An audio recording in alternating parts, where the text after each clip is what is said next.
debatir con esto de la inmediatez que las leyes procesales tienen en el momento de ejercerse y aplicarse. Así que, bueno, un poco la idea desde el instituto y, por supuesto, el colegio de abogados, cuales ya agradecemos todo el equipo, el doctor Garnica, la doctora Calizaya, la doctora Pamela Ruiz también, que han colaborado en la organización de esta charla. Queremos agradecer también a los disertantes y al colegio de abogados por prestarnos todo este espacio y brindarnos la posibilidad a todos los colegas que litigamos fuera del trabajo poder charlar, porque eso hablábamos con los disertantes. La idea de esto es charlar sobre lo que se viene, a ver cómo podemos entendernos mejor para que los procesos sean más rápidos, más limpios y se llegue, por supuesto, a las sentencias que tenemos.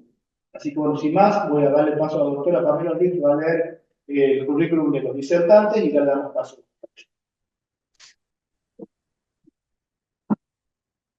Buenas tardes. En la disertación del día de hoy nos va a acompañar el doctor Alejandro Hugo Domínguez, quien es abogado y procurador recibido en la Universidad Nacional de Córdoba en el año 1991. Es especialista en Derecho Laboral en la Facultad de Derecho de la Universidad de Buenos Aires. También tiene la especialización en Regulación Energética y Gasífera en el posgrado dictado por el Centro de Estudios de la Actividad Regulatoria Energética, dependiente de la Facultad de Derecho y Ciencias Laborales. Fue defensor de pobres y ausentes durante el año 1997, subdelegado y luego delegado del PAMI Jujuy durante los años 2019 hasta el año 2022. Fue vocal de la Superintendencia de Servicios Públicos y otras concesiones y desde ese año se desempeña como juez del Tribunal del Trabajo, provincia de Jujuy. Actualmente, desde el año pasado, es el presidente del Colegio de Magistrados y Funcionarios de la provincia de Jujuy.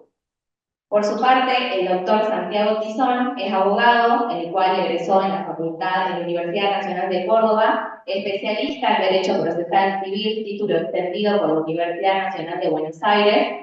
Es especialista en Derecho del Trabajo, título extendido por la Universidad de Salamanca, España. Es magíster en Derecho, título otorgado por la Universidad de Palermo. Y doctor en Derecho y Ciencias Sociales, título extendido por la Universidad Nacional de Córdoba. Muchas gracias.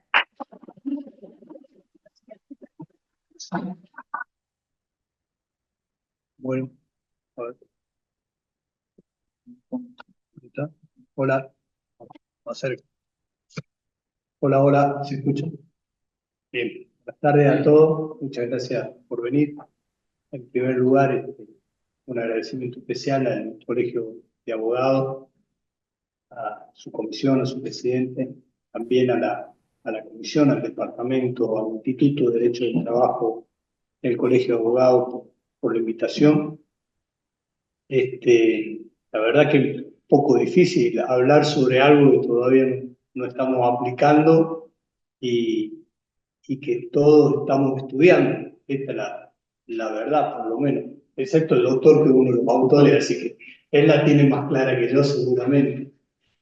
Pero bueno, como explicaba el doctor Rodríguez, la idea es no venir acá a exponer, dar clases. Creo que menos me falta mucho para eso y reitero, vamos a hablar sobre algo que todavía no tiene aplicación y no sé si va a tener aplicación a partir del 1 de mayo. Hay voces muy fuertes que es muy posible. Yo no lo puedo afirmar porque no tengo la notificación, pero hay grandes probabilidades, yo diría arriba de un 90%, que se prorrogue la entrada en vigencia de ambos códigos, tanto de todos los códigos, tanto el Código Procesal Civil como la Ley Procesal del Trabajo, la Ley Procesal de Familia, todo ello se prorrogue para después de la feria. Pero bueno, todavía sobre ello no hay nada formal, la probabilidad es alta. No salgan de acá y digan, Domínguez dijo tal cosa, porque hablé de una probabilidad nada más. Primero les quiero contar algo que me parece que es importante contar. Esta ley de procedimiento de trabajo tiene algo muy particular. Cuando allá por el si mal no recuerdo, fue en la feria pasada, ¿sí? En la feria pasada me llega un mail con lo que era el proyecto de ley originario, luego tuvimos una conversación con el doctor Santiago y ocurrió algo que luego creo que no se pudo replicar en otro fuero, al menos lo intentamos y no tuvimos al menos el mismo resultado. Cuando tuvimos el primer proyecto de ley y todos los jueces laborales empezaron a opinar que sí, que no, la verdad a nosotros al principio nos dolía y nos sigue doliendo, por lo menos creo que el sentimiento mayoritario, que de código pasemos a hacer una ley. Creo que como fueron nos sigue doliendo. Pero bueno, teníamos esta nueva realidad y lo que hicimos fue, y aprovechando que uno está transitoriamente en el colegio magistrado, hicimos una reunión entre todos los jueces laborales de la provincia, la cual asistieron prácticamente todos, excepto 2 o 3. Creo que el resto estuvimos todos, y agarramos la ley que nos habían mandado artículo por artículo, no les miento. También estuvieron, además de los jueces laborales, hubo el doctor Tizón, tanto el doctor Marcelo, nuestro amigo, tuvo el doctor Nochetti y tuvo el doctor Supet, ¿no? Como coordinadores de la Comisión de Reforma de los Códigos Procesales. Y todos los jueces laborales. Agarramos artículo por artículo. Así que si los jueces laborales que hoy critiquen en términos generales lo que hoy tenemos es producto de todos nosotros y de la discusión que tuvimos ahí. Algunos artículos los discutimos, otros no, hicimos sugerencias, muchas de esas sugerencias fueron tomadas por la comisión, así que esto es producto, por suerte, de un debate que se dio dentro de los jueces del propio fuero, lo cual me parece bastante bien. Dicho ello, la idea es más o menos, vuelvo a reiterar, es conversar, porque vamos a hablar sobre algo que hoy no tenemos la aplicación. ¿Y cómo lo vamos a aplicar? Y es un día a día. Sí, es un devenir permanentemente va a ser esto. Pero vamos a intentar hablar de lo que se vive. El artículo primero de la ley procesal prácticamente no tiene grandes cambios. La primera parte dice, bueno, que el Código Procesal Civil, no voy a ponerme a hacer una lectura de todo lo que dice, pero grandes cambios no dice. Lo que sí, bueno, podríamos, después me va a pegar el doctor, pero no importa, y muchos de ustedes, pero los que otros no, dice que los jueces deben hacer regir los preceptos legales ajustándose a los fines de la justicia social. Yo creo que los jueces lo que tenemos que hacer es aplicar la ley con equilibrio. Es cierto que el derecho del trabajo tiene institutos y tiene principios, y dentro de esos principios, ¿no es cierto?, y fundamental, uno de ellos es el indubio pro operario. No nos cabe duda, entre otros, la tutela del trabajador, etcétera, etcétera. Pero quizá esto lo discutimos en su momento, yo perdí, pero bueno, déjenme que, buenos días, esta cuestión. Está bien, pero en definitiva cuando se resuelve, vamos a resolver, no sé si vamos ajustándonos a los fines de la justicia social, porque cuando se rechace una demanda, no sé si va a haber, entiendo que no hay justicia social, probablemente para el trabajador sienta que no existe ello. En cuanto a la competencia del Tribunal del Trabajo, acá sí prácticamente es lo mismo, ¿no es cierto?, que lo que teníamos en el viejo código, o lo que tenemos aún en el viejo código, excepto inciso tercero e inciso cuarto. El tercero habla que seremos competentes en la revisión de las resoluciones definitivas dictadas por las comisiones médicas, y el cuarto en las acciones por prestaciones de la ley de riesgo de trabajo en los supuestos que no sea obligatoria la instancia ante las comisiones médicas. En mi opinión, estos artículos como el 12, entiendo que todavía está supeditado a lo que dice la 6056, que es la ley que adhiere la ley provincial que adhiere a la 27348 del riesgo del trabajo y la intervención previa y obligatoria ante las comisiones médicas. Si bien la provincia está adherida expresamente, supeditó la vigencia de esa ley a que se formalicen los convenios sobre comisiones médicas. Y esto aún no existe, por lo que habría que ver si bueno, cuando lleguemos al 12 no me quiero adelantar, es decir, está ocurriendo en muchas ocasiones que el trabajador concurre voluntariamente a la comisión médica. Ahora, si no concurre, es decir, yo entiendo que sigue siendo igual que hoy, es decir, vamos a continuar interviniendo. Después habla de la competencia de las cámaras de apelaciones, prácticamente está repitiendo lo que dice hoy la ley de reforma de creación de las cámaras, que va a intervenir en los recursos de apelación y quejas que se deduzcan en contra de las resoluciones de los jueces del trabajo y en las cuestiones de competencia que se susciten con los jueces de trabajo y en los demás casos que establezca la ley.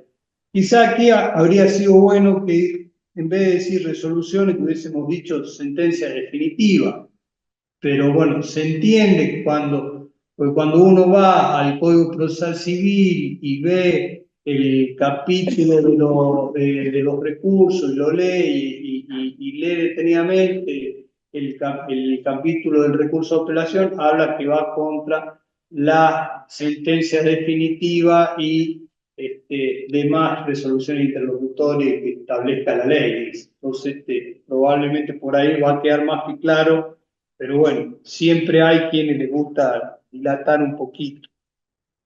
En competencia territorial no hay variación con respecto al código anterior, y acá en el artículo 5, yo desde que salió la ley, ¿qué nos pasó? Pues, si yo mal no recuerdo, y aprovechando que estamos algunos de los que estuvimos en aquella reunión, habíamos dicho que podíamos recusarnos sin causa, ¿no? Esta minoría.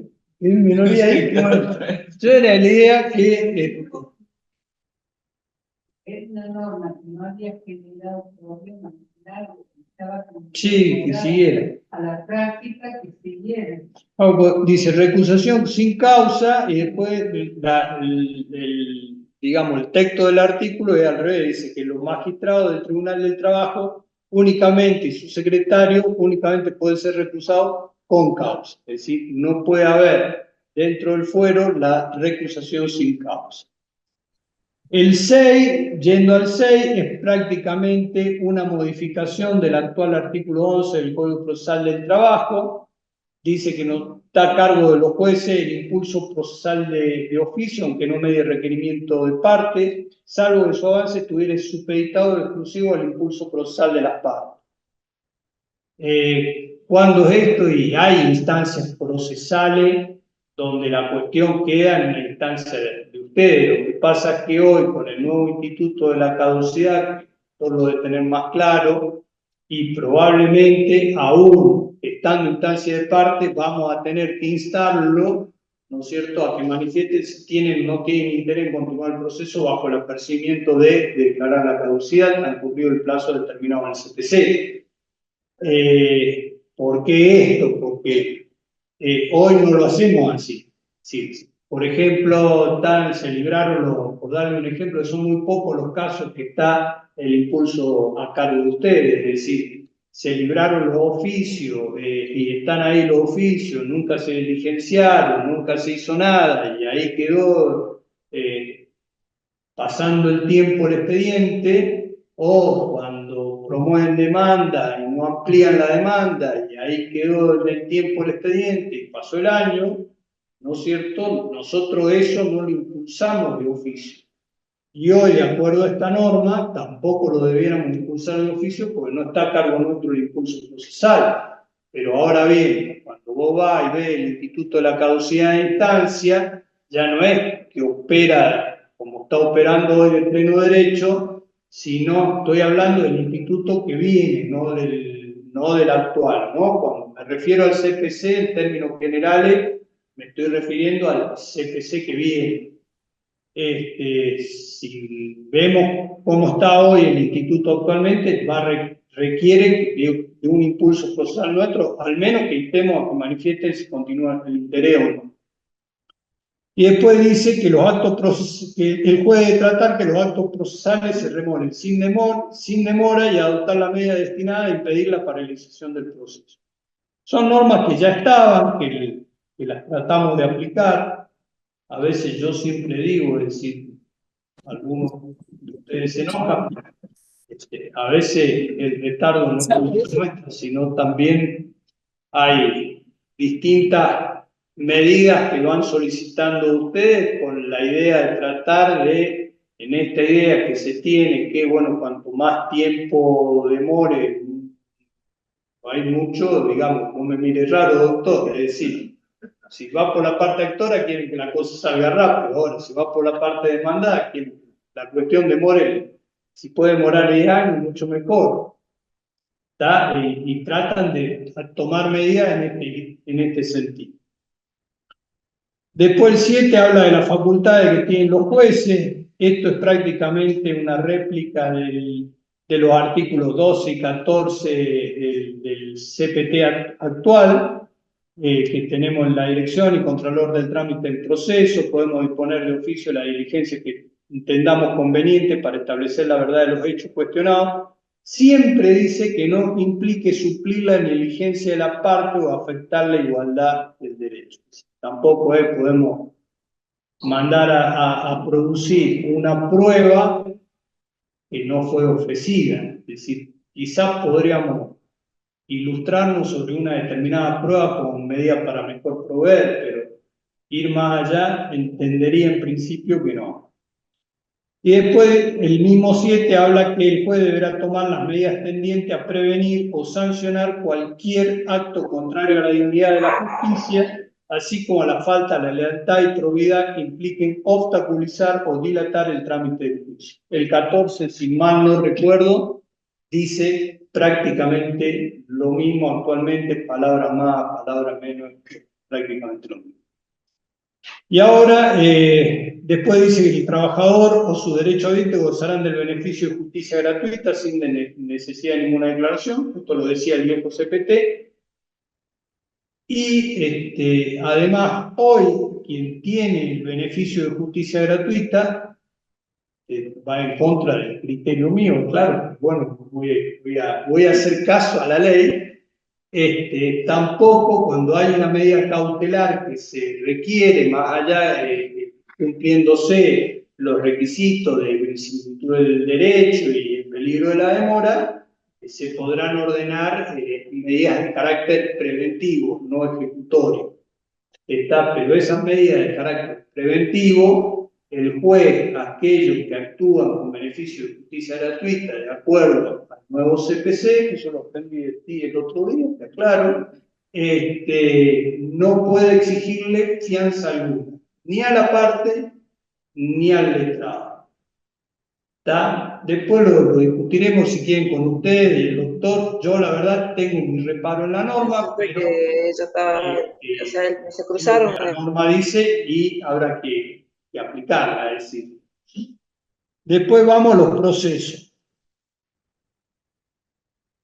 El 9 dice que se van a tramitar por juicio abreviado. Si quieren, yo se los leo rápidamente, pero me parece más importante ir a cómo es el trámite del abreviado. Prácticamente la mayoría de nuestros procesos, nosotros entramos a pensar en la gran mayoría de los juicios que hoy tenemos dentro del fuero laboral. Yo le diría que, está la doctora Monta, así que me corrija, pero el 80, 75, 80% de los procesos va a ir por el trámite abreviado.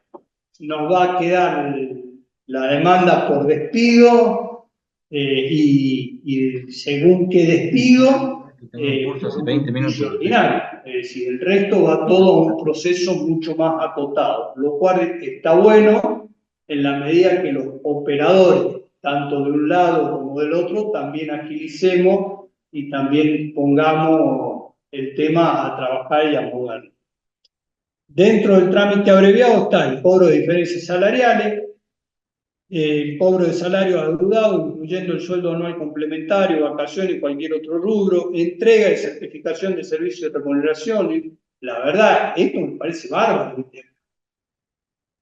Sí, ir a un juicio solo de entrega y certificación con un proceso ordinario, la verdad es una locura.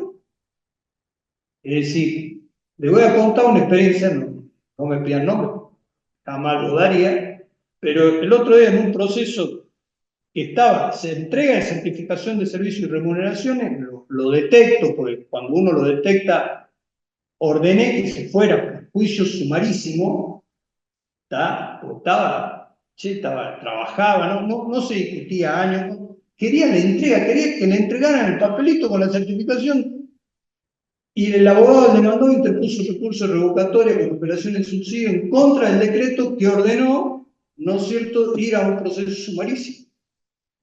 Entonces, pongámonos de acuerdo.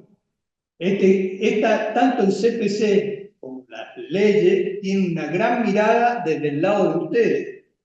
Si hay una crítica que se hace desde este lado, es que tiene una mirada muy del abogado litigante, ¿no es cierto?, que está más mirado desde ese lado que desde este lado. Es una de las críticas que se hacen en general, digamos, en términos generales, de este lado. ¿Está? Pero pónganse de acuerdo, chicos, es decir, o quieren agilidad o no quieren. Porque si, ahora el código, por suerte, dice que vamos a un juicio abreviado. Inclusive hay un artículo que permite el siguiente o el que le sigue, que podemos, ¿no es cierto?, también en el trámite reconducirlo al proceso y podríamos ir a un trámite muchísimo más corto si vemos que la cuestión la merita.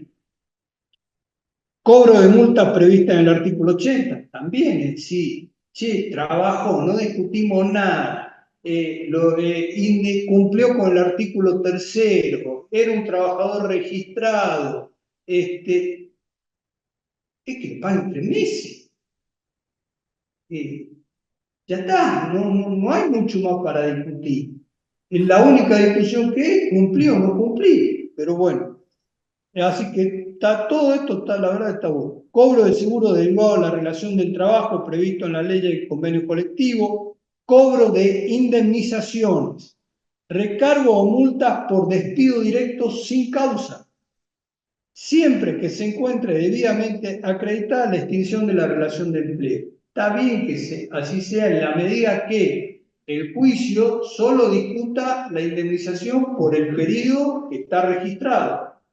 Ahora, si empezamos y decimos, no, que yo en realidad ingresé hace 5 años, estuve ya ahí, creo, en principio, entiendo, habrá que ver sobre la marcha, vuelvo a reiterar, pero en principio probablemente no podamos ir a un proceso abreviado porque ya la discusión es de otro tipo. Cobro de la indemnización por fallecimiento del trabajador, excelente. Siempre que se acredite con prueba documental que a la fecha del deceso la relación laboral estaba vigente. Las derivadas del régimen jurídico de la construcción. Hoy, un empleado de la construcción que quiere cobrar el fondo de cese laboral. Tenemos, la doctora va rápido, así que, pero en términos generales está 4, y estoy siendo bueno, creo, 4 o 5 años. Es decir, y el fondo es ese laboral. Por eso todo esto inciso, la verdad, a mi gusto, después lo escucharemos ustedes, me parece que están excelentes. Pago por consignación, el desalojo del inmueble que esté ocupando el trabajador y, sin embargo, dice, las acciones referidas tramitarán por las reglas del juicio ordinario oral cuando ellas sean deducidas en conjunto con otras que deben tramitar por este tipo de proceso. ¿Está? Sí. Doy un ejemplo, a ver. Estaba registrado, a ver qué se me viene a la cabeza. Quiero discutir la antigüedad. Vamos a la práctica. No trabajé 2 años. En realidad trabajamos 10 años, tuve 8 en negro así que voy y reclamo por todo el periodo de la indemnización por antigüedad, le pido sin causa y me tiene que pagar la indemnización, no me la han pagado. Entonces, pero además intimé y acredité que intimé a que me entregaran la certificación de servicio y remuneración. ¿Sí? Entonces, una buena estrategia sería planteo el abreviado por la entrega de la certificación, no por la multa del 80, no por la entrega, sino por la multa del 80, ¿sí? Porque sea un año, sean 2, sean 10, la certificación de servicio me la tiene que entregar. Después veremos si está bien o está mal, pero si no me la entregó, incumplió, y si incumplió, va a la indemnización de los 3 meses. Entonces, puedo ir por el abreviado por el 80 y discutir lo otro en un ordinario, pero si pongo las dos cosas juntas, las dos se me van a ir a un tema del ordinario. Por eso está la última parte del artículo. La idea ha sido que separen y no acumulen. Entiendo yo que ese fue el fundamental. Y después el 10 habla de la reconducción del proceso, que era un poco lo que les decía anteriormente. Sin perjuicio de lo dispuesto en el artículo anterior, en virtud de la complejidad de los hechos discutidos y la prueba a producir, el juez de oficio, a pedido de parte, en cualquier momento podrá reconducir el proceso, disponiendo que el juicio, iniciado como ordinario, se tramite por las normas del abreviado o viceversa. Esa decisión es irrecurrible. Yo, si quiere que entremos yo rápidamente, así muy rápidamente, podemos hablar de cómo es el proceso abreviado. El proceso abreviado, se interpone la demanda y se corre el traslado de ella por un término de 10 días, salvo, he visto algunos abogados que litigan bastante contra el Estado, que sea el Estado provincial, las comunas municipales o las municipalidades, ahí tiene, además de los 10 días, una ampliación de 10 días más. Entonces, cuando se lo demanda al Estado un proceso abreviado, en realidad no son 10, serán 20 días para que se corra el traslado de la demanda. Al contestar demanda, como es ahora, tiene que interponer las excepciones. El juez tiene que resolver, después se corre traslado sobre los hechos nuevos y sobre las excepciones, y o antes de la audiencia preliminar o en la misma audiencia preliminar, según el caso, tendremos que resolver las excepciones, salvo que, así también lo dice la actual CPC, sea conveniente diferir el tratamiento de esa excepción, que se me viene a la cabeza. Si trabajó o no trabajó, cuánto tiempo trabajó, entonces la excepción de prescripción no la podremos tratar allí. No me puede demandar a mí porque no fue empleado mío, la defensa falta de legitimación pasiva, tampoco la podremos resolver ahí, la tendremos que diferir y llevarla hacia el dictado de la sentencia, ¿sí? Y la verdad que el juicio abreviado va bastante interesante porque luego en la audiencia preliminar es lo que hoy conocen de lo que hacemos en el fuero del trabajo, no difiere mucho, un par de cuestiones puede ser, pero vamos a intentar conciliar, si no conciliamos, automáticamente vamos a determinar cuáles son los hechos a dilucidar, ¿no? Y abriremos la causa. Lo que sí permite, ¿no es cierto?, de la nueva norma del CPC, es que si el juez entiende que la cosa está para declararla de puro derecho, la puede declarar ahí nomás de puro derecho y resolver, es decir, y ya está, y se terminó. Eso también lo prevé la norma del 3.5.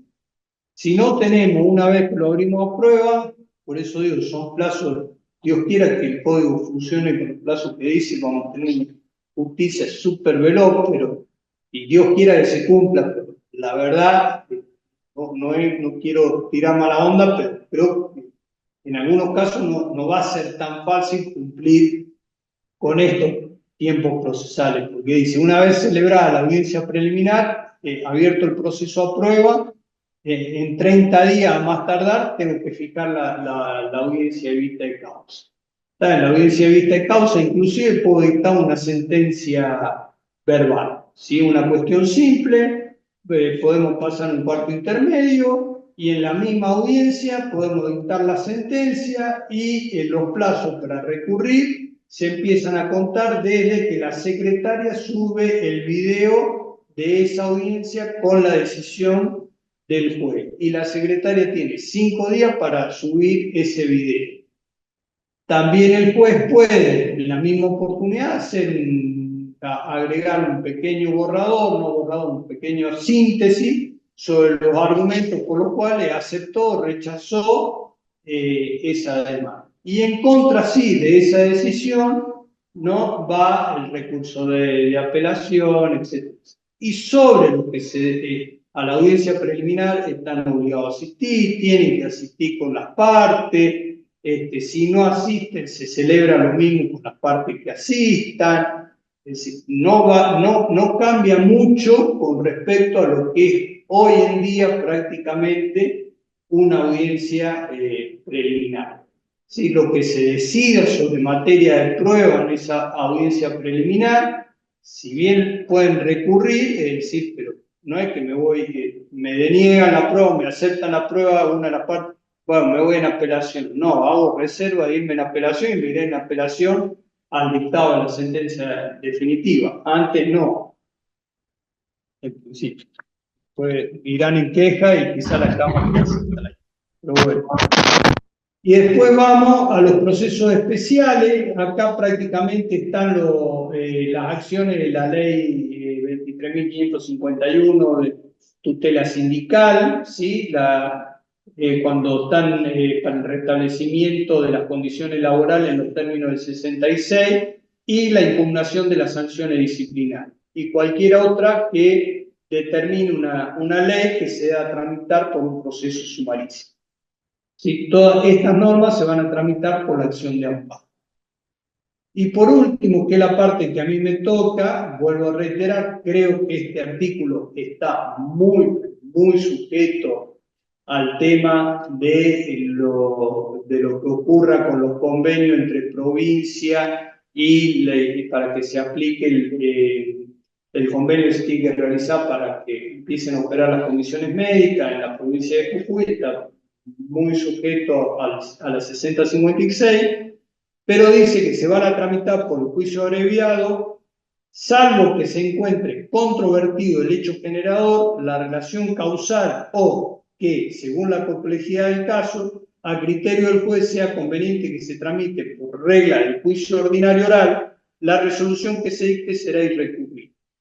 Estamos hablando, ¿no es cierto?, que en relación a las acciones derivadas de las normas del riesgo del trabajo, perdón, me comí la primera parte, incluyendo la impugnación ante las comisiones médicas. También al promover demanda, dice el inciso segundo, deberá adjuntarse la constancia que acredite haber agotado la vía ante la comisión médica, sin cuyo requisito no se correrá traslado a la compra. Y acá viene, salvo, dice, eso también le agradezco al doctor Santiago, me dijo, guárdale que si va a hablar del artículo 12, el 12 ya fue modificado. Ya, sí, todavía no entró en vigencia, ya lo hemos modificado. El 12 dice, lo ha modificado la ley que prorrogó la vigencia, la 6385, dice que al promover demanda deberá adjuntarse la constancia que acredite haber agotado la vía ante las comisiones médicas, sin cuyo requisito no se correrá traslado a la contraria, salvo que se trate de una demanda promovida por un trabajador cuya relación laboral se encuentre desconocida. La acción no estará sujeta a plazo para su interposición, sin perjuicio de lo dispuesto para la prescripción. Antes decía, salvo que se trate de una demanda en contra de un empleador sin cobertura por una aseguradora de riesgo del trabajo ni régimen de autoseguro. Creo que prácticamente lo mismo, redactado de una forma poco diferente, digamos, porque el nuevo 12, ¿no es cierto?, habla, salvo que se trate de una demanda promovida por un trabajador cuya relación laboral se encuentre desconocida. El otro hablaba de un empleador sin cobertura por una aseguradora de riesgo de trabajo que tampoco tuviese autoseguro. Generalmente, quienes no tienen seguro y menos aún autoseguro son lamentablemente los trabajadores que no se encuentran en trabajo. Después también el 12 hace referencia cuando el trabajador o su derecho habiente hubieran optado por impugnar la resolución de la comisión médica ante la justicia local, los recursos administrativos que eventualmente interponga la aseguradora de riesgo del trabajo en contra de esa misma resolución ante la comisión médica central serán atraídos para su resolución por los jueces laborales locales. Es decir, ya recurrió ante la comisión médica, pero aún así ya tiene la delegativa y plantea el proceso, esa resolución se atrae a la justicia local. Si para obtener del 4 dice, si para obtener una prestación de la ley del riesgo del trabajo, sea o no en especie, se hubiere promovido una medida autosatisfactiva, no se requerirá el trámite previo ante la comisión médica ni la promoción del proceso posterior. Pero fíjense, todo el 12 habla que hay que ir a la comisión médica, ¿sí? Y si yo hoy veo la 6056, sí, tengo que ir a la comisión médica, pero la 6056, sí, un minuto, para que termino, pero la supeditó la vigencia a que se hicieran estos convenios. Entonces, el 12 para mí, que está excelente como artículo, después veremos cómo lo podemos ir aplicando aún sin las resoluciones de las comisiones médicas. Yo entiendo que si estamos frente a una acción por ley de riesgo del trabajo,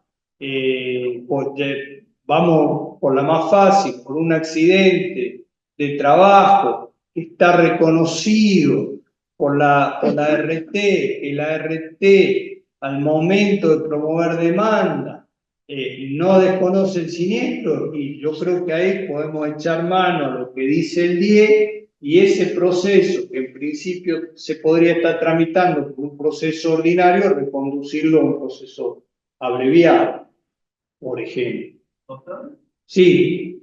el artículo 24 de la misma ley establece la vigencia temporal y dice: las disposiciones de la ley entrarán en vigor a los 2 meses de publicación oficial con la salvedad.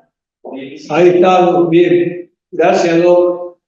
Bueno, entonces, digamos que ratifica el 24 un poco lo que estoy diciendo. Sí, no me había olvidado el 24. Gracias, doctor Guisalar. Pero bueno, entonces todo el 12, todo lo que es riesgo de trabajo está supeditado a ello. ¿Sí? Una vez se firmen los convenios y entre en vigencia plenamente la provincia de Jujuy, la 27348, será. Ahora, reitero, creo yo, con cierto criterio y con cierto sentido común que también tenemos que tener de este lado, que si observamos que no hay mucha cuestión para dilucidar, para tramitar, etcétera, etcétera, no podemos tenerlo al trabajador ni el expediente en un juicio ordinario. No, porque la 27348 no está vigente en Jujuy, así que el 12 no se encuentra plenamente vigente, así que nos quedamos con el ordinario. A mi criterio, hay que reconducirlo al proceso e ir directamente a una abreviada. Y lo mismo puede pasar, ¿no es cierto?, con enfermedades profesionales en algunos y determinados casos también, ¿no es cierto?, donde hay un montón de cosas y lo único que tenemos que probar es si hay agente de riesgo, no hay agente de riesgo, si estuvo expuesto a agente de riesgo, cuánto tiempo tuvo puesto esos agentes de riesgo y si la enfermedad que padece tiene relación causal inmediata con esos agentes de riesgo. Si la cuestión en esos términos y no se requiere de más pruebas, si con la médica y con la pericial técnica yo ya tengo los elementos, vuelvo a reiterar, tiene que venir la parte y decirle al juez, juez, eche mano al 10, reconduzca el proceso, transfórmelo en abreviado y clausure el periodo probatorio. La verdad, creería yo, en principio, no hay mucho más para ir. Bueno, de mi parte, terminé. Después, no sé si las preguntas son ahora o después. Supongo que después que hable Santiago, responderemos las dos partes. Muchas gracias.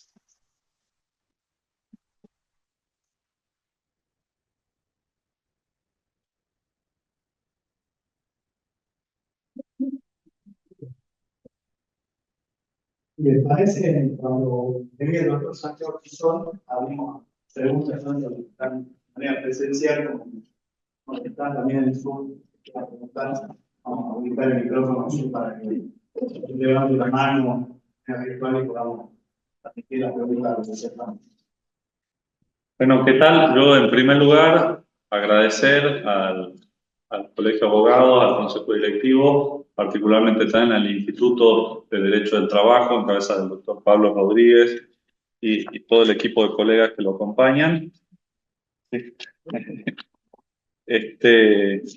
Y bueno, sin mayores preámbulos, voy a avanzar con la exposición. Yo, en primer lugar, lo que quiero señalarles que por ahí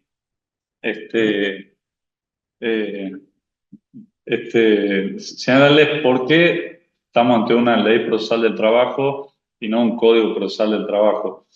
Históricamente, si uno ve a nivel nacional, generalmente los procesos civiles era un proceso escritural, escrito, totalmente dispositivo, y eso en la mayoría de las provincias, en las cuales paralelamente se sancionaba un código del trabajo con otros principios, impulso procesal de oficio, facultades instructorias del juez, oralidad y bueno, y básicamente diferentes cuestiones que para nosotros no son ninguna novedad, porque el doctor Snopek ya lo había incorporado al CPC ya hace más de 50 años, 70 años.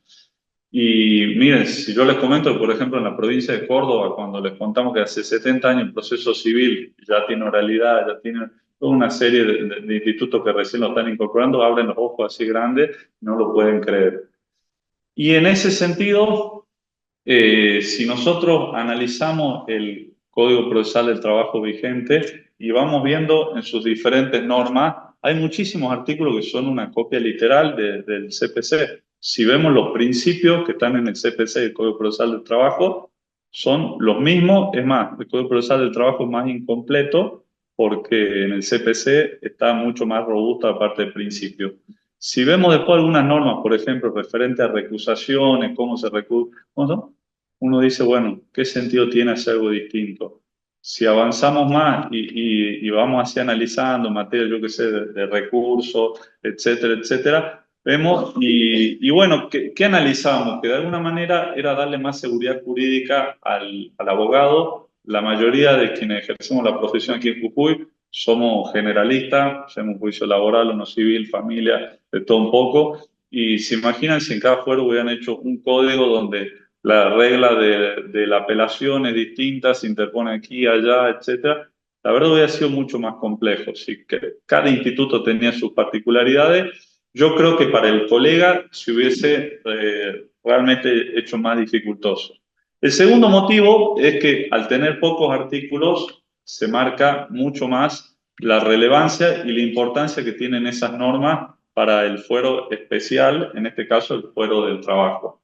Como por ejemplo el artículo que señala el doctor Domínguez de la recusación sin causa, es un artículo que está, como digo, el régimen de recusaciones se aplica el CPCC y en este caso hay una norma especial, bueno, eso hace que tenga mayor trascendencia.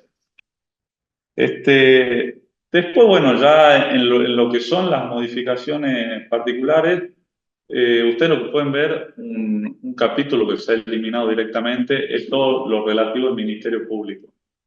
Ministerio Público que hoy queda como algo anecdótico, histórico en la Sala Tercera, que bueno, en la época de que mi abuelo integraba el Superior Tribunal de Justicia, prácticamente de facto decidieron no designar más fiscales, pues era prácticamente la quinta rueda del carro. Yo me hago cargo.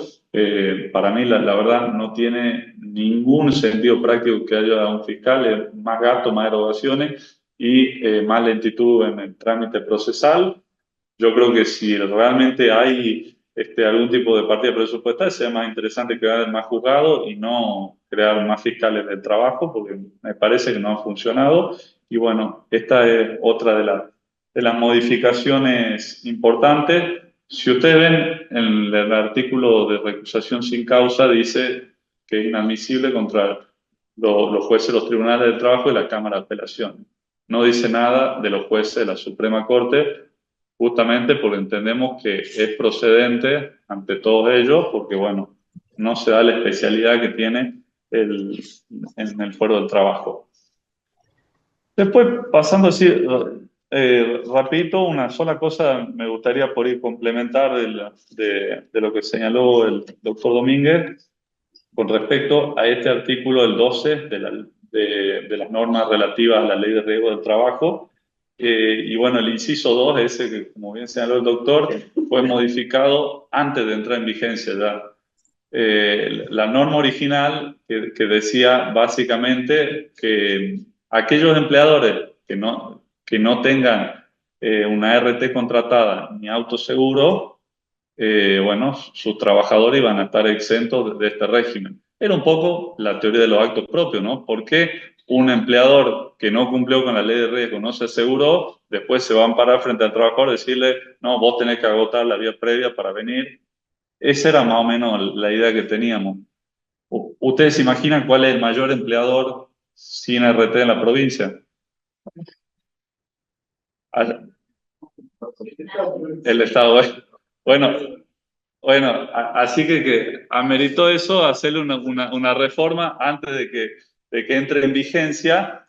Eso en consonancia con el artículo 1 de la 27.348, que establece que los trabajadores vinculados por relaciones laborales no registradas con empleadores alcanzados por los estatutos en el apartado primero del artículo 28, que habla de quienes no están autoasegurados, es una redacción bastante confusa de la ley nacional, ha sido muy criticada por diversos autores, pero en realidad también lo que complementa esto es el decreto 717 del 96, que en su artículo 11 dice de que las comisiones médicas no darán curso a las cuestiones relativas de la existencia de la relación laboral, las que deberán ser resueltas previamente por la autoridad competente. Es decir, la comisión médica no puede resolver sobre si existe o no una relación laboral. Es en materia jurisdiccional que tiene que ir directamente un juez y decir sí, es verdad, había una relación laboral o no.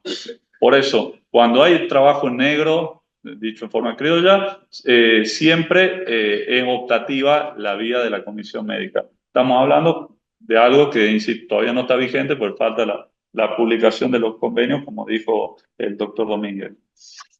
Después, el siguiente artículo 13 establece una norma particular referente a lo que es el pago por consignación. Esto por entender de que, bueno, hay mucha doctrina de sede civil que entiende que si se acepta, si se cobra el pago, se está aceptando la pretensión de la contraria. Aquí, para hacerlo concordante con el artículo 260 de la Ley de Contratos de Trabajo, si se cobra, todo pago es un pago a cuenta, y además tiene algunas disposiciones procesales que cuando el depósito se hace con mención expresa para abonarle a un sujeto determinado, se tiene que liberar inmediatamente el pago. Obviamente, si el pago se hace para decir, bueno, a quien le corresponde, a quien tuviera derecho, ¿no?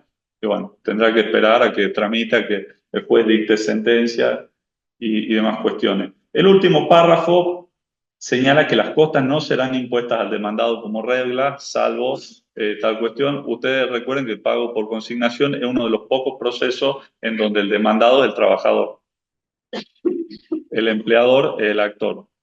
Por eso la regla es que no se le imponen las costas al trabajador, salvo en cuidado motivo o otras circunstancias particulares.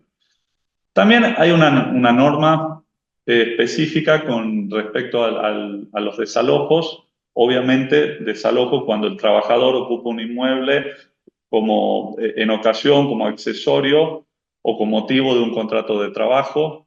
Ahí, con el solo hecho de que el empleador acredite de que ese trabajador está ahí por alguna de esas tres circunstancias, ya le permite avanzar con lo que es el desalojo anticipado, el desalojo inmediato, que es una de las especies de tutela anticipada prevista en el Código Procesal Civil, que le permite inmediatamente recuperar el inmueble y, bueno, después discutir otras cuestiones, porque obviamente el giro productivo a veces necesitan, ustedes se imaginan, no sé, alguno de los edificios de estos que están a la vuelta, que tengo un portero adentro, está ni que hablar en las fincas, en otros lugares, bueno, esto es una particularidad. Después también, con respecto al tema de los plazos procesales, se mantiene la excepción en laboral de que el plazo inclusive para contestar demanda es de carácter perentorio. Ahí perdimos los dos con el doctor Domínguez, me acuerdo.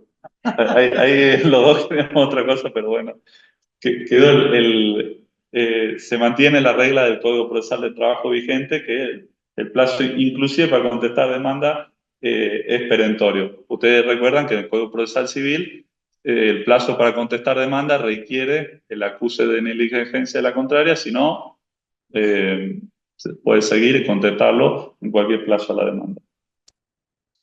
También una norma particular de la homologación judicial, en consonancia también con el 277 de la Ley de Contrato de Trabajo. Y aquí también fue una propuesta del doctor Domínguez, que nos acompaña, que cuando se va a hacer la homologación, el actuario le va a leer el contenido y el alcance del convenio, todo eso en presencia del letrado del trabajador, para evitar cualquier conflicto, cualquier suspicacia, y bueno, y para garantizar ampliamente que el trabajador sepa desde qué es lo que ha firmado, cuáles son los alcances que tiene el convenio. Después, referente a resoluciones administrativas, ya es tal cual el artículo 65 del Código Procesal del Trabajo vigente, es decir, los expedientes administrativos hacen pruebas salvo que sean desvirtuados.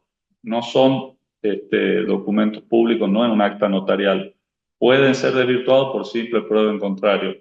Esta es una regla general de los expedientes de sede administrativa. Prueba de la remuneración también.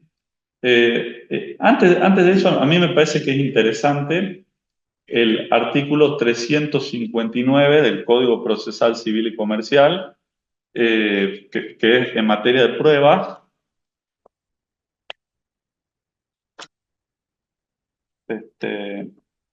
El artículo general de la carga de la prueba, donde establece la regla básicamente que, bueno, el que alega tiene la carga de probar, etcétera, pero determina, no obstante, según la particularidad o circunstancia del caso, el juez podrá, de oficio a petición de parte, distribuir la carga al ordenar las pruebas, exigiendo acreditar determinado hecho a la parte que se encuentre en una situación más favorable para aportar las evidencias o esclarecer los hechos controvertidos.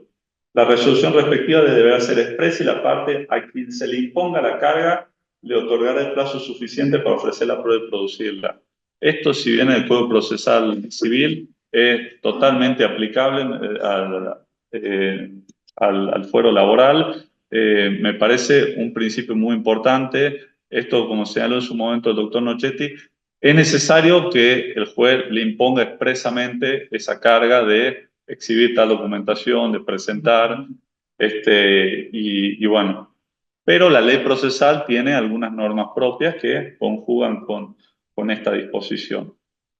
El 19 de exhibir la prueba, que como yo les relaté, yo creo que ya con el principio general hubiera bastado, pero preferimos ser sobreabundantes, mantener un artículo que está vigente en el Código Procesal del Trabajo y nunca dio mayores problemas, que es el artículo 66 de ahora 19. pero se le agrega un último párrafo que señala: cuando se encontraren en poder del empleador elementos informáticos, electrónicos o tecnológicos y se solicita su exhibición, constituirá presunción en su contra si no se lo exhibiere o intencionalmente no lo hubiera preservado. Esto, como en general todas las reglas de la prueba en poder del adversario, por supuesto, el actor tiene que acreditar o que hay un deber legal de tener tal o cual documentación, que en laboral hay diversas disposiciones normativas, o de alguna manera acreditarlo en el expediente que tal prueba la tiene la contraparte, quien se encuentra en mejor posición, y bueno, ahí el juez lo intimará en un plazo perentorio bajo apercibimiento de, generalmente, es tener por cierto los hechos de la parte contraria.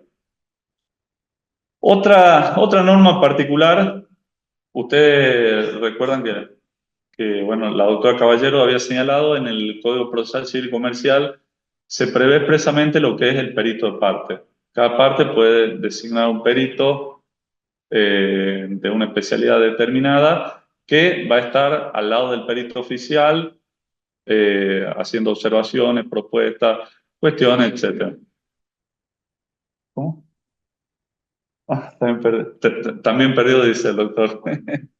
Bueno, y aquí esta fue una propuesta que hizo el doctor Chazarreta justamente para mantener la igualdad procesal, porque el trabajador, te imagínense, no tiene los recursos para contratar un perito de parte. Y para mantener esa igualdad procesal se prohíbe directamente lo que es el perito de parte en el fuero laboral.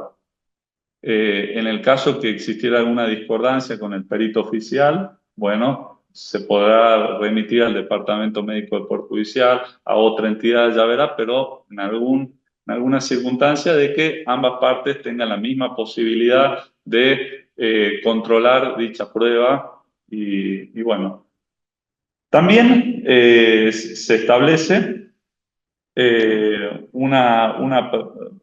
la posibilidad, por supuesto, de que la parte del abogado puede controlar esa pericia, con el límite de que no se afecte ni la dignidad ni la intimidad del trabajador. Eso, el ejemplo era, si es un examen médico y el trabajador se tiene que desnudar, bueno, obviamente no puede estar el abogado de la contraria ahí presenciando eso, como uno de los ejemplos que se suscitaron.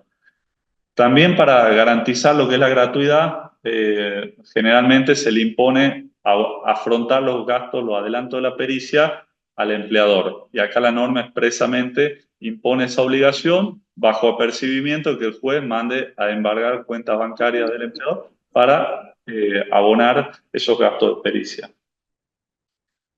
Después, otro artículo que me han comentado varios colegas que tenían mucha preocupación y le hacían mucho ruido, el 21, lo de la sentencia ultrapetita.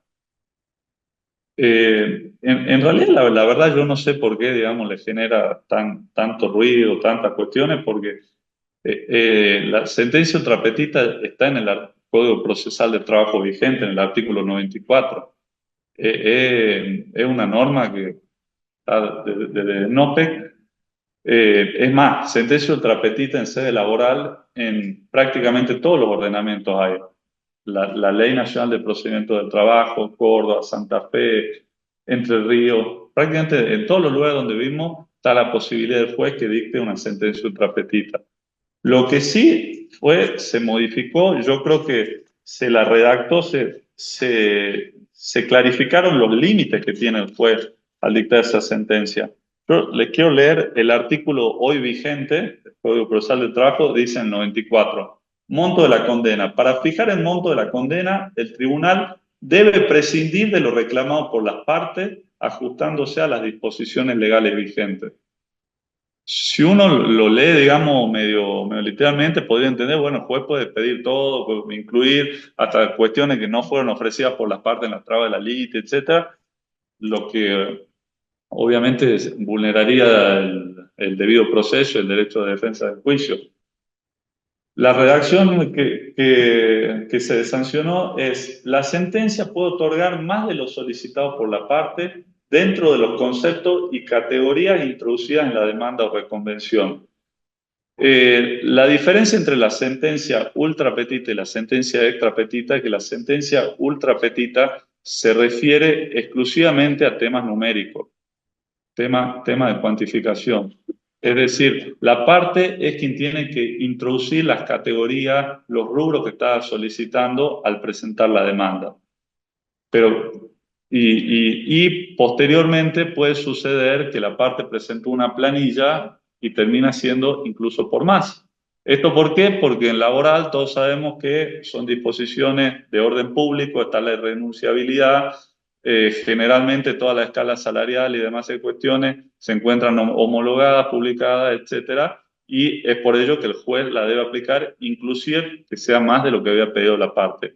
El ejemplo que pasa todo el tiempo, el actor había inició una demanda diciendo que la mejor remuneración normal, mensual y habitual era de 150.000 pesos. Cuando se hace la pericia contable dice, no, la mejor remuneración mensual era de 170, porque en realidad había una diferencia de vengada por el convenio colectivo, daba un poco más alto, etc. Bueno, el juez va a dictar sentencia sobre ese rubro más alto sin que eso implique afectar el derecho de defensa de la parte. En cambio, una sentencia extra petita sería incluir rubros que no estaban en la demanda, como podría ser, no sé, si no se reclamó la multa del artículo 80, incluirla, o no se reclamó la integración del mes de despido, se le integra, pues bueno, no. Los rubros tienen que estar claramente detallados y expuestos en los escritos introductorios que en la demanda particularmente o en la reconvención en su caso. Después, otra norma que también dio muchísimas discusiones es relativa al monto de condena, el 22, que se establece el principio general que el juez debe cuantificar, debe fijar el monto al dictar condena por una cuestión de economía procesal, de unificación de actos procesales. Ustedes ven que muchas veces se difiere la fijación del monto de condena. Está bien, excepcionalmente, si no están algunos elementos, sobre todo a veces pasa en riesgo del trabajo que falta algunas cosas, se difiere para un momento posterior, pero bueno, el principio es tratar de que sea en un solo acto, porque además también hay un tema práctico que no es menor. Si se difiere el monto, a veces se recurre la sentencia de fondo, va a la Cámara, a la Suprema Corte, después vuelve, fija el monto de condena, de vuelta vuelve a subir todo. Por eso, la directiva de la norma es esa. Después, otro tema que no es menor, que la norma manda a, de alguna manera, efectuar la capitalización de intereses según lo previsto en la legislación de fondo, y aclara que la notificación de la sentencia implica intimación de pago. Ello, consonancia, si no recuerdo mal, el artículo 770 del Código Civil y Comercial, que establece uno de los prácticamente dos supuestos de anatocismo que hay en laboral. El primero que es la notificación del traslado de la demanda y el otro que es cuando hay una liquidación judicial y se intima al pago de esa liquidación. Bueno, ¿qué está diciendo aquí la norma? El juez tiene que cuantificar la sentencia. Una vez que se te notifique esa sentencia, está notificado y se aplica la disposición de fondos relativa a la capitalización. ¿Ello por qué? Porque con la vigencia del Código Procesal del Trabajo lo que se veía era que, bueno, se dicta sentencia. La sentencia esa que fijaba capital más intereses, cuantificaba toda la deuda, era recurrida. Bajaba la sentencia después de un año y medio, después de lo que había demorado, y en estos tiempos de tanta inflación, tantos intereses, cuando volvía, recién ahí decían intímese al pago. Y por ende, ese año y pico que estuvo de recurso, no se capitalizaba la deuda. Además, también era más trabajo para los jueces, porque tienen que volver a hacer el cálculo. En cambio, como ya está capitalizado, es una suma y se vuelve a hacer el cálculo que bueno, es más sencillo. Después, otra modificación fue lo que es la ejecución de la sentencia, que aquí la última modificación del Código Procesal del Trabajo, donde se puso la ejecución de parte, no funcionó bien, generó muchos problemas, y acá se cambia el sistema. Usted, si se fija en el título del artículo 23, dice ejecución inmediata. Tiene el mismo título que el artículo 536 del Código Procesal Civil y Comercial, que refiere a la ejecución en los procesos ejecutivos. ¿Ello por qué? Porque ustedes vieron que en los procesos ejecutivos no es necesario presentar una ejecución de sentencia. Si no, sería la ejecución de la ejecución de la ejecución y así sería imposible. En un juicio ejecutivo, una vez que sale la sentencia de tránsito y remate, que al fin directamente ya se produce a embargar y disponer de los bienes del demandado. Bueno, esta norma tiene ese mismo sentido. No es necesario presentar una ejecución de sentencia. Es más, ni siquiera es necesaria una intimación, porque como dijimos en el artículo anterior, ya está intimado, ya quedó firme, vos ya tenés que pagar. Si no pagó, directamente el juez tiene que disponer un embargo en los bienes. La norma le da la facultad al juez, sobre todo pensado para aquellos casos donde el expediente fue recurrido, pasó mucho tiempo y amerita una actualización, para que el juez haga la actualización y vuelva a intimar. Pero esa es una facultad que tiene, que insisto, no es lo que meditaría siempre. También después está la posibilidad que si hubiera formulado oposición o observaciones a alguna parte de la liquidación y otra no, bueno, esa que no fue observada, directamente se puede pedir el embargo sobre la parte que quedó consentida. Y, bueno, la ejecución se aclara de que es en el mismo expediente y no así la ejecución parcial, que se forma incidente, pero con la particularidad que ese incidente va a estar exento para el abogado del actor de pago de estampilla profesional y previsional, como una manera de también garantizar esa gratuidad para que no se haga tan complejo y oneroso. Y algo que me parece que también es interesante es el artículo 570 del Código Procesal Civil y Comercial, en el cual se prevé la posibilidad de ejecutar una sentencia que no se encuentra firme, sino todo lo contrario, que está objeto de un recurso, pero que esa sentencia fue confirmada por la Cámara de Apelaciones, es decir, ya tiene doble conforme.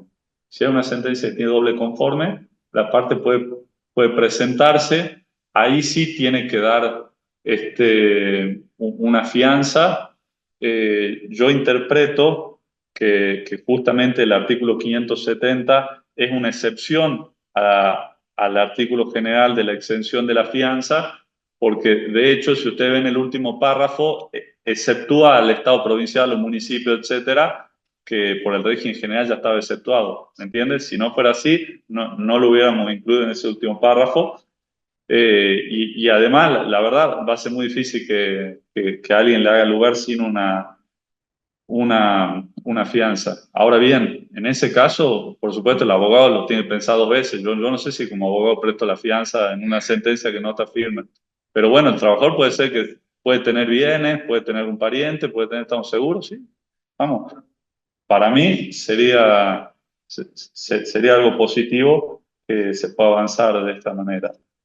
Y por último, para finalizar, otra norma del Código Procesal Civil y Comercial, creo que también es interesante, es el artículo 597, que está dentro del proceso sucesorio, que para los que fueron a la charla el doctor Nieto, él comentó, en el cual eso también fue un gran debate que hubo en la comisión. Y bueno, se establece como una excepción al juez que tiene que entender en el sucesorio a los juicios laborales. Es decir, los juicios laborales tienen que iniciarse y mantenerse en los jueces del trabajo. Una vez que la sentencia quede firme, tienen que remitir la sentencia para que tienen que remitir la sentencia al juez del sucesorio, para que, siguiendo todo un procedimiento de pago de acreedores que está bastante clarificado, bueno, se le pague según el orden de prioridad del derecho de fondo. Y yo señalo esto porque es un artículo que yo sé que va a dar diferentes discusiones, porque a nivel nacional lo ha dado. Y mire, yo para comentarle, el Código Civil, el antiguo Código Civil de Vélez Sarsfield, en el artículo 3284, establecía lo que es el fuero de atracción, con diferentes supuestos, que en el inciso 4 establecía como un supuesto del fuero de atracción las acciones personales contra el causante. Y ahí mucho tiempo se interpretó que los juicios laborales tenían que ir bueno, al fuero de atracción, etcétera, etcétera. Con el nuevo Código Civil y Comercial no se incluye ese párrafo, ese inciso de las acciones personales en contra del causante.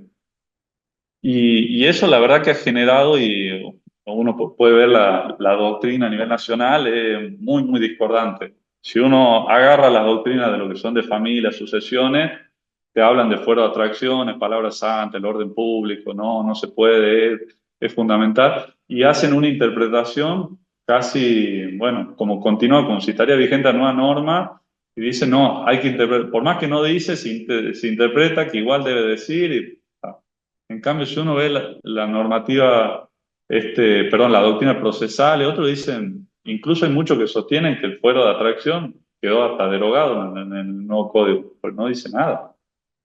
Y justamente que contraría el acceso a tutela efectiva, al único que favorece son a los deudores del sucesorio, etcétera, etcétera. Además, yo también quiero señalarle, si vamos a la Ley Nacional de Procedimiento del Trabajo, la Ley 18.345, que rige para la capital federal, en el artículo 25, justamente están exentos del fuero de atracción las acciones personales en contra del causante, en una norma que es prácticamente igual al artículo 5 del Código Procesal del Trabajo hoy vigente.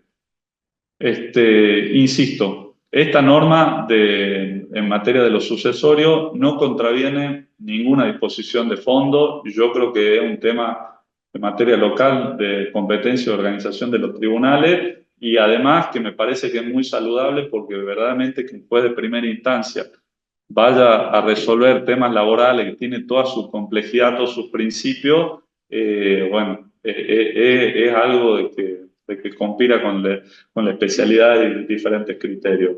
Así que bueno, básicamente quería hacer eso, un pantallazo, un acercamiento a los temas más importantes. Les agradezco nuevamente y quedamos a disposición para cualquier consulta.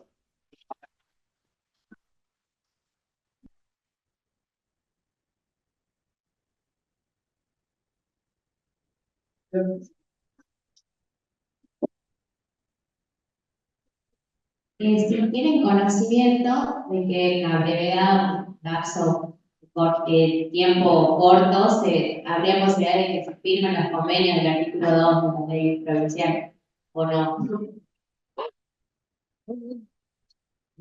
Mira, según dicen malas lenguas, los convenios están firmados hace mucho, pero falta publicarlo. Pero no sé, no sé. Se supone que en otra provincia donde es obligatorio el paso de las condiciones médicas fue muy bueno, o sea, se evitó la litigiosidad y a los 10 días el trabajador tenía plata. Y se llegó a un buen acuerdo, o sea, por eso no sé, quizás si de metas puede bajar bastante. sí, igual si el trabajador puede hacerlo hoy en día, ¿no? Pero no, yo veo que acá no se hace, ¿no? Que son pocos los abogados que van a desempeño y eso, no sé por qué, pero bueno, igual para los abogados es bueno porque la FT a los 10 días también les paga al abogado. Aquí otra pregunta que no sé si medio obvia pregunta. En el caso que yo haya interpuesto una demanda interruptiva de la prescripción, tendré en principio un año para ampliarla. Ahora que la caducidad es de 6 meses, o sea, ahí como, o sea, en principio, pasa lo que habló el doctor del artículo 6 del impulso procesal, que tiene que ver después, o sea, entiendo que sigue siendo de un año, tendría para ampliarla, por más que ya, por ejemplo, yo la haya interpuesto a la interruptiva en septiembre, ya pasé los 6 meses, pero no del año todavía, y ya entra en vigencia el código. Linda pregunta.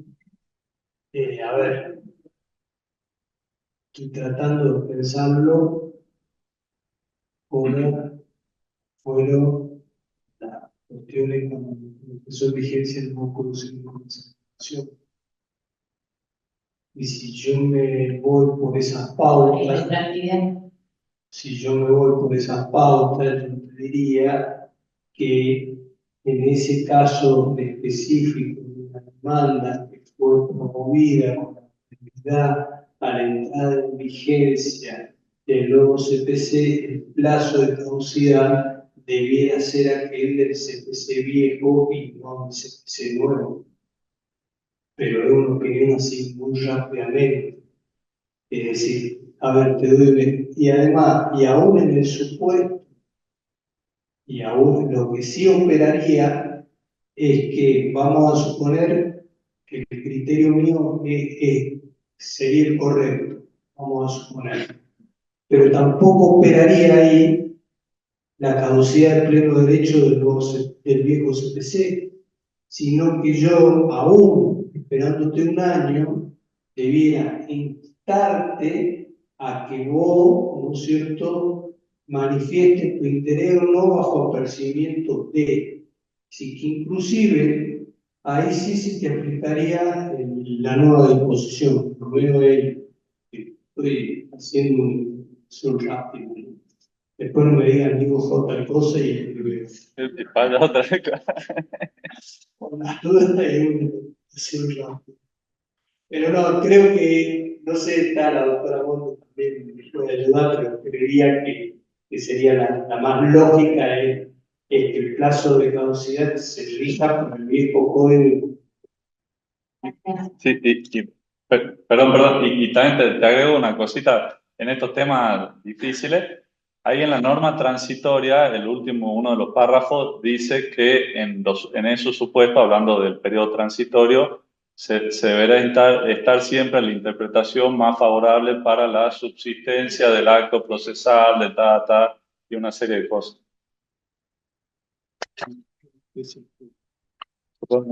Doctor, buenas noches y gracias por la presentación.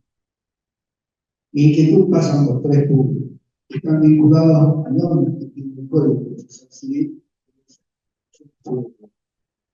El primero es el trámite de juicio abreviado. Si ustedes computan el plazo de cada una de las etapas procesales dentro del proceso civil, trámite abreviado sí habrá curso. Pero si completamos lo que es permitido hacer con las mismas etapas procesales del CPT con el trámite abreviado del CPCC, ocurre que la nueva reglamentación tiene una duración de esas etapas procesales de 55 días. Si tomamos el CPT, son 45 días. Entonces, tal vez, no sé si faltaría tratar de abreviar plazos dentro de lo que sería el trámite abreviado, porque si no sería aparentemente marcado. El otro tema que me causa preocupación es en las excepciones de previo y especial pronunciamiento. En el CPT eran 4, ahora se han llevado a 9. Y el otro punto, también, digamos, lo veo que perjudica la presentación del proceso, es que en el caso del testigo, el CPT lo máximo que se aceptaba eran 5, ahora son 12. Entonces, no sé si esto, doctor, tal vez ver la manera de, no sé si un proyecto de algo, de aceptar algo que permita reducir tanto las excepciones como los testigos que no tienen limitaciones, porque no lo leí, no lo encontré. Pero, perdón, en particular de las excepciones, ¿qué excepción le parece que puede dificultar el proceso? Mantener las que tenía el CPT, que eran solamente 4. Esas son las excepciones previas. Creo que era 53. Bueno. No, mire, a ver, yo algo que creo que los plazos que tienen el Código Procesal son plazos ordenatorios que, como dijo el doctor, si realmente serían 55 días, estamos muy felices. Sabemos que a veces la diligencia de prueba demora mucho más, sabemos, etcétera. Yo creo que los mayores temas, o sea, los institutos más importantes para darle celeridad es justamente la audiencia preliminar, esta facultad después de reconducir el proceso. la atenuación de la disciplina y la forma, es decir, el proceso es un medio y no un fin en sí mismo. Con las excepciones previas, yo creo que es muy positivo que ampliar las excepciones previas, mucho más porque el artículo le permite al juez que en la mayoría de los casos, si considera que no son procedentes para resolverla como excepción previa, la puede diferir con la sentencia.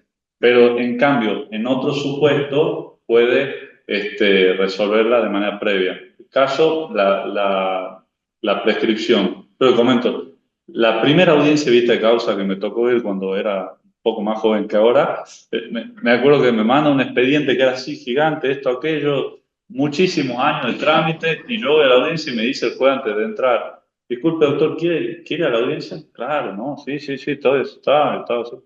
Después, obviamente, sale la sentencia, hacer lugar a la prescripción, chao. Ahí entendí por qué me había mandado esa audiencia, ¿no? Cuando era tan jovencito. Pero, ¿qué digo? Un trámite que duró 15 años para algo que ya estaba prescripto. Que capaz ahí en el momento preliminar directamente, si de la contratación, de la fecha de interposición de demanda se ve que está prescrito, ¿para qué vamos a llevar un trámite que dure años, mucho dispendio jurisdiccional, etcétera, etcétera? Por ejemplo, la caducidad de instancias, si ya está caduco ahí, bueno, hay que resolverlo, declarar la caducidad en el mismo expediente, no es necesario. Y además, también no es necesario que el abogado tenga que contestar la demanda, pues se suspende el plazo. Se suspende el plazo hasta que se resuelve la excepción. Recuerden que es una suspensión, no interrupción, es decir, que se le sigue computando desde el momento que se interpuso. Y la otra pregunta era... ¿Cuál era la tercera? La tercera, la anterior. No, y el de los testigos, sí, el plazo, el término de 12 ya estaba en el Código Procesal Civil vigente, se lo mantuvo. Yo lo que he visto nunca hace lugar a tantos testigos, siempre el juez te hace lugar a los 5 primeros. Excepcionalmente, si es muy complejo, le podrá hacer lugar a más. Sí, yo vuelvo a ver, a mí, con todo el respeto que tengo, doctor Palermo, a años de materia laboral que usted tiene, a mí la verdad que se hayan empleado el tema de las excepciones creo que no le hace al proceso laboral en este marco, en este nuevo procedimiento, porque en definitiva, sí, se ampliaron, son más. Por ejemplo, la de efecto legal no está nada mal. Es decir, hoy quizás los que hacen riesgo se enojan a veces o se enojan bastante. Es decir, vengo a demandar por las secuelas incapacitantes y ni siquiera dice cuáles son las secuelas incapacitantes. Y cuando vos le pides por un decreto, indique cuáles son las secuelas que está demandando, me está violando el derecho de defensa. Y la parte demandada, si yo corriese el traslado de esa forma, hoy no tiene una excepción de defecto legal. Y antes el Foro Civil, yo me acuerdo en mi época de litigante, muchas veces decía, che, pero acá falta, es decir, me están violando mi derecho de defensa para contestar demanda. Yo la verdad que estoy puesta que hayan incorporado la de defecto legal a nuestro ordenamiento, que se la pueda, a mí me parece bárbaro. Y después tenemos algo que la prescripción, el tema de la prescripción, estaba antes. Litipendencia, también, si mal no recuerdo, la tenemos. ¿Qué me está faltando ahí? Caducidad de instancia, que no la teníamos, ¿no? Pero es lo mismo, antes a veces interponían la caducidad, nosotros nos olvidamos de resolverla en su momento, porque la verdad es decir que si está pedida la caducidad de instancia, lo que corresponde es resolverla ahí.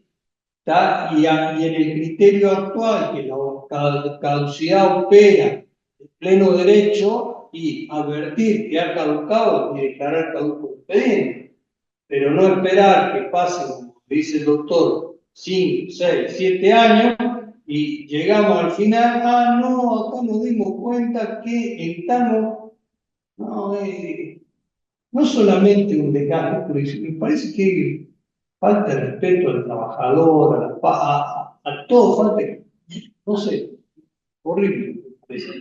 Con respecto a los testigos, sí, yo tengo en principio la misma observación. Ahora digo, supuestamente este código va que todos nos comprometamos un poco más con el expediente, que cuando lleguemos a la preliminar la conozcamos más, conozcamos más el expediente, conozcamos más cuáles son los hechos controvertidos, entendamos un poco más la causa. Y si conocemos un poco más la causa, y bueno, lo agarraremos luego y le digo, ¿para qué querés 12? A ver, explícame por qué querés 12 testigos, dame una explicación razonable por qué querés 12 y no 5 y no 3. Y si no, le haremos la que sabemos hacer, bueno, te doy 5 y los otros no te los rechazo, te los tengo presentes para aquella etapa procesal que lo entendamos conveniente. Es decir, a mí en principio no me parece que haga la cuestión. Y después el tema de los plazos, lo que yo veo al menos, que creo que los autores, que estoy viendo que hay dos al menos, por lo menos de acá observo que hay dos, hay uno allá y otro acá al lado mío, han tenido mucho espíritu de que estos tenemos una justicia súper rápida. Ahora, Dios quiera que logremos cumplir los plazos, es decir, al menos que cumplamos los plazos actuales, que no los podemos cumplir. La verdad, Dios quiera que podamos cumplir esto, pero Dios quiera. Pero no quiero decir no, porque me parece una falta de respeto. Va a estar difícil que se puedan cumplir en términos taxativos como está. Seguramente van a demorar menos, estoy seguro. Eso sí.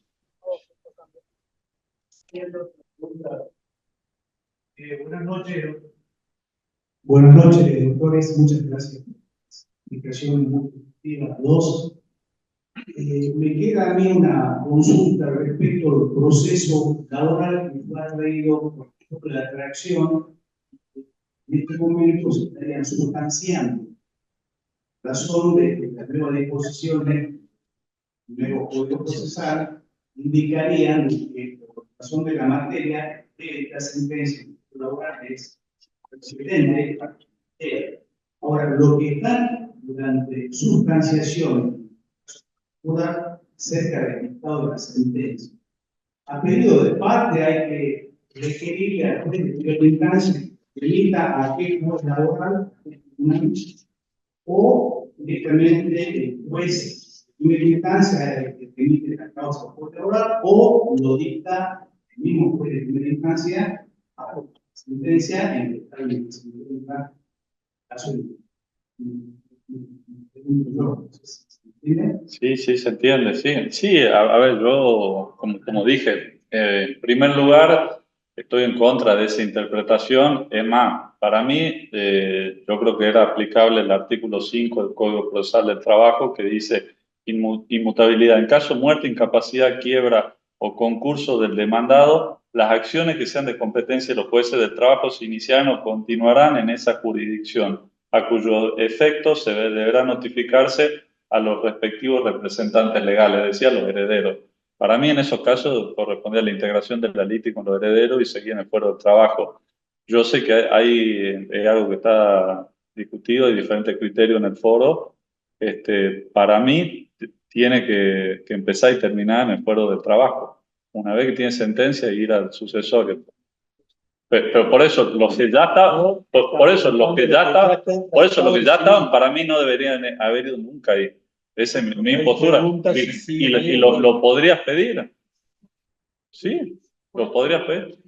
Sí, yo lo pediría. Yo lo pediría, sí, totalmente. No puede.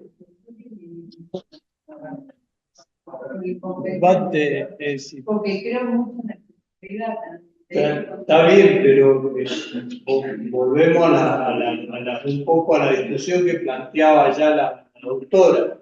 ¿Cuál es el código vigente en definitiva? Porque hoy está operando el fuero de atracción. Quizá, como dice Santiago, mal, pero está operando, es decir, la jurisprudencia el superior dice que quien debe entender y conforme al Código Civil y comercial, ¿no es cierto?, viejo, no el nuevo, el que debe entender, estamos hablando siempre de causas viejas, vamos a suponer que el juicio está ya radicado en el fuero civil, está para el dictado de sentencia, como dice vos.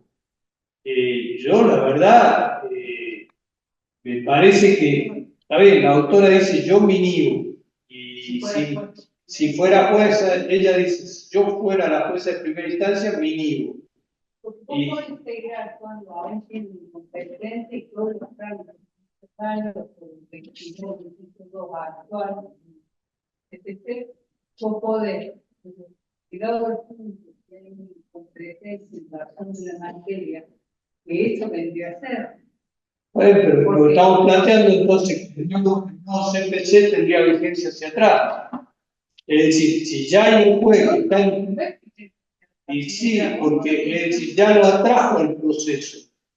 Es decir, el proceso que estaba en un determinado tribunal laboral, que creo que es la hipótesis que está planteando el doctor Pablo Echenique, el proceso que estaba planteado en un fuero laboral, ante el fallecimiento del demandado, fue atraído por el sucesorio. En el sucesorio ya está para el dictado de sentencia. Lo que el doctor Pablo está diciendo, bueno, que vuelva con el nuevo código y la nueva norma, que vuelva al Tribunal del Trabajo. Esa es la hipótesis, creo que es la que está planteando el doctor Echenique, ¿no es cierto? ¿Saben cómo va a operar? Se muere por hablar el doctor Zulueta. No igual. Venga, digo esto hasta el final del correo. Sí, como todos, acá estamos todos tranquilos. Y cuando lee los argumentos de una y otra parte, uno pensaría que el artículo 1 del nuevo código presenta claramente el principio de tutela judicial efectiva, importante con el 8 y el 25 del Pacto de San José, la regla y la Constitución Nacional. Entonces, parte de la tutela judicial efectiva del artículo 8 es después natural. Si el nuevo código dice, pero ley vigente, el artículo 7 del Código Civil Nacional, la ley vigente ahora impone el juez natural, el Tribunal de Trabajo, me parece que no es darle efectividad a la ley, sino concretar lo que hoy sucede, porque el juez de primera instancia aún no dictó sentencia. ¿Entiendes lo que Sí, o sea, a ver, como principio general, las leyes procesales son de aplicación inmediata. Son de aplicación inmediata las leyes procesales, hay muchísima jurisprudencia de la Corte, y de hecho, si ustedes ven la norma transitoria al final del CPC y de la ley del procedimiento de trabajo, dice que se da aplicación inmediata a partir del 1 de mayo, bla, bla, bla. En cambio, hay otras normas que dicen lo contrario, como por ejemplo la modificación a la Ley Orgánica del Poder Judicial que vino con este paquete, dice que los cambios de radicación de los juicios de esa ley que tiene poquitos artículos regirán solamente para demandas interpuestas con posterioridad. ¿Me entiendes? Si no hubiera dicho nada, serían inmediatas. Bueno. Yo tengo una pregunta dirigida al doctor Domínguez, totalmente. ¿Qué nos pasa hoy en todos los mayores procesos laborales? Que tenemos pocos peritos contables que se reciben del cargo. Ellos probamos, o cuando nos toca ir por el lado trabajador, nos provoca una relación mayor a la normal de todo proceso. Entonces, en base al nuevo artículo 6 de esta nueva ley procesal, donde dice al final, el juez debe tratar de que los actos procesales se realicen sin demora y adoptar las medidas destinadas a impedir la paralización del proceso. Todo el fuero laboral, los distintos jueces tienen distintos criterios ante cuando se sucede de que se suelte un perito, no se recibe el cargo. Sorteo de peritos no se recibe. Me pasa, por supuesto, una vez después, que fui y le pedí, por favor, van 6 peritos, uno se recibió el cargo, por favor, mándenlo a tribunales. No, seguí sorteando. Ahora ofrecí uno yo, por supuesto veremos qué dice otra parte. Si otra parte me dice, no me gusta ese perito, otra vez sorteo y otra vez y otra vez y otra vez. Entonces, usted entiende, doctor, que en base, apoyados en el artículo 6, ¿qué medidas podrían tomar los jueces hoy para evitar esta situación real que nos pasa por distintas razones, ¿no? Y depende de qué perito sea. Si un perito contador, la pericia es compleja, es decir, hay que ir, mirar, es un poco más compleja, es más, vamos a leer hipótesis que estamos frente a un despido directo, y el despido directo tiene una cuestión de supuesto mal manejo del fondo, y vos dependés mucho de ese informe contador. Lo primero que intentaría hacer, menos uno hace, las llamo a las dos partes, ¿no es cierto? Y no voy a usar el término que ustedes saben que es, pero bueno, las trato de convencer, ¿no es cierto?, a una para que propongan un perito contador de común acuerdo, y le digo, mirá, este son los que se reciben de cargo. De esto, proponeme 3. Primero, segundo y tercero. Y voy designando esos. Y si aún esos 3 no se me... Y bueno, ya ahí tendríamos que ver o echar mano a nuestros peritos contadores. Inclusive no te olvides que hoy todas las salas laborales, no sé San Pedro, pero creo que San Pedro también, pero por lo menos las 3 que están en Jujuy, las 3 tenemos como mínimo un auxiliar contable que ya es un funcionario, ¿no es cierto?, que es contador, que también podemos echar mano ahí. Entiendo, como le decía, que esto puede ser el criterio para resolver instituciones económicas. Digo, si nosotros, como si usted cree, como nosotros como litigantes, podríamos enfrentarnos en el 6 y decirle, bueno, pues, resuelva de manera que usted quiera, pero resuelva la situación que hace un año que sí, perito tras perito, y que por tanto el cliente nos llama, nos dice, nosotros somos una. Sí, claro. ¿Cómo? Esa. No sé si pensando así en voz alta, ¿no? Pensando, me estoy acordando de un precedente del doctor Santiago, pero nada que ver con un tema pericial. No sé si ya lo has pedido y no están tomando una resolución en algún sentido para que agilizar el tema, y yo no sé si no hay una delegación de justicia, habría que verlo también. También creo, no sé si había una pregunta. Sí, ahí hay un colega que señala, que dice, David Daniel Espinosa, hay un fallo de la Suprema Corte de Justicia de junio del 2023 que entiende que es competente el fuero del trabajo. Dice. Me imagino que debe ser para el tema del accesorio. Yo algo que le digo, que también hay un fallo de la Corte,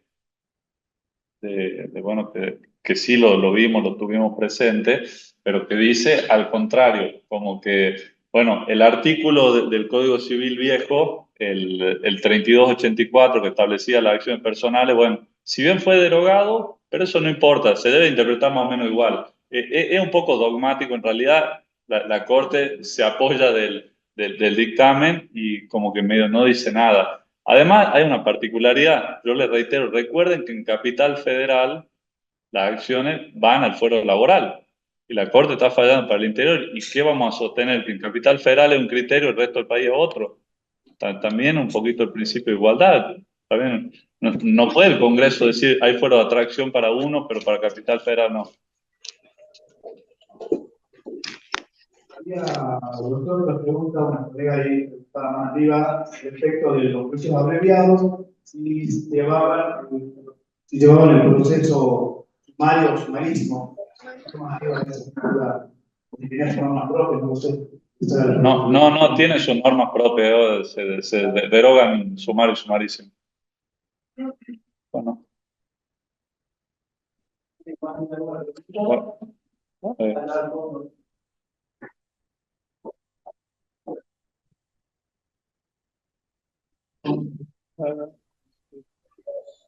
Hola, sí. La única duda que me quedaba a mí era respecto de las costas en el caso de pago por consignación. Creo que las costas no se le imponen al trabajador. Ahí estamos hablando de las costas, de su propio abogado, del empleador. Le doy un ejemplo, por ejemplo, familia. ¿Sí? El alimentante es el que tiene que pagar las costas cuando se hace el sumario. El alimentante hace un pago por consignación, ¿es algo similar? No, a ver, cuando habla de costa, habla de las costas, digamos, en general. Se refiere al criterio de posición. O sea, lo que se trata de evitar es decirle, se le imponen las costas como regla a quien sería el demandado. Es medio particular la redacción porque dice, la regla es que no se le impondrán las costas. Decir que no se le imponen las costas es medio similar a decir, bueno, primero por el orden y si no, a la parte actora. Salvo que hubiera dado razones el trabajador para que se inicie eso. Pero yo creo que la regla general, la lógica va a ser las cotas por el orden.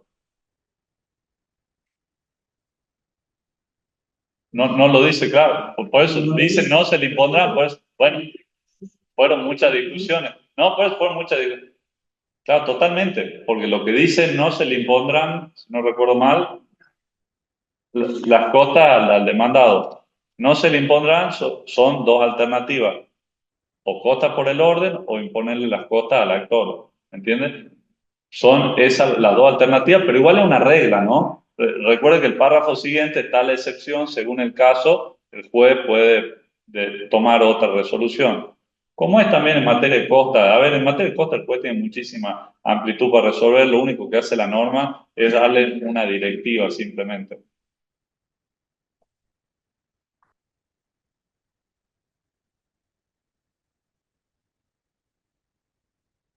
En el caso de las ejecuciones. ¿Vas cambiando de lugar? Sí. En el caso de las ejecuciones, ahora entiendo que vuelve la relación de alguna manera al viejo 98, mismo expediente, bueno, con los otros cambios que vos señalaste, Santiago, me parece totalmente acertado. El abogado del actor podría pedir regulación de horario. ¿En qué caso? ¿En qué caso, perdón? Una sentencia firme y consentida, se pide que se pague, el demandado no paga y se inicia la ejecución del mismo expediente, como el viejo 98. Pero claro, antes de la reforma también le regulábamos el horario en la etapa de ejecución, no digan que no, porque no es cierto eso. No, bueno, ese fue un poco el motivo. No, es decir, siempre se ha regulado, bueno, por lo menos en la sala 1 siempre se ha regulado en términos, por lo menos de que yo estoy, hemos regulado un horario por etapa de ejecución de sentencia. Quizá no mucho, poco, pero hemos regulado. Gracias, doctora. Perdón, yo tengo una óptica diferente, ¿no? Hay distintos criterios también. Justamente la modificación que hubo anteriormente fue porque hay algunos jueces del trabajo que entienden como que de oficio no se regula en honorario al abogado. Y yo entiendo que siempre hay que regular el honorario. Acá, ahora, da la posibilidad, si es iniciado por la parte, bueno, claramente se aplican las reglas normales de la ejecución. Ahora, si es iniciada de oficio, para mí también le tiene que regular porque el abogado le sale en cédula, tiene que controlar la planilla, tiene que revisar, y si no la controla, tendrá responsabilidad si no lo hizo bien, etcétera, y bueno, y esa es su labor. Y además también, por una finalidad extra arancelaria, que es decirle al demandado, bueno, vos perdiste el juicio, seguís generando más dispendio, pues ya tenés sentencia firme, no pagás, bueno, vas a pagar más honorario. Que además, perdón, es la idea de la ley 63-68, la nueva ley de honorario, que aumenta en un monto sustancial lo que es la ejecución de sentencia. Bueno, justamente por eso, Santi lo preguntaba, el criterio es eso, que al modificar nuevamente la etapa de ejecución y volver a hacer puramente de oficio, a veces algún magistrado pueda llegar a pensar que como lo hace el oficio, entonces nosotros tenemos que hacer nada ahí. No, es de oficio o a petición de parte. Yo recomendaría al colega que presente rápido el escrito para no entrar en todo.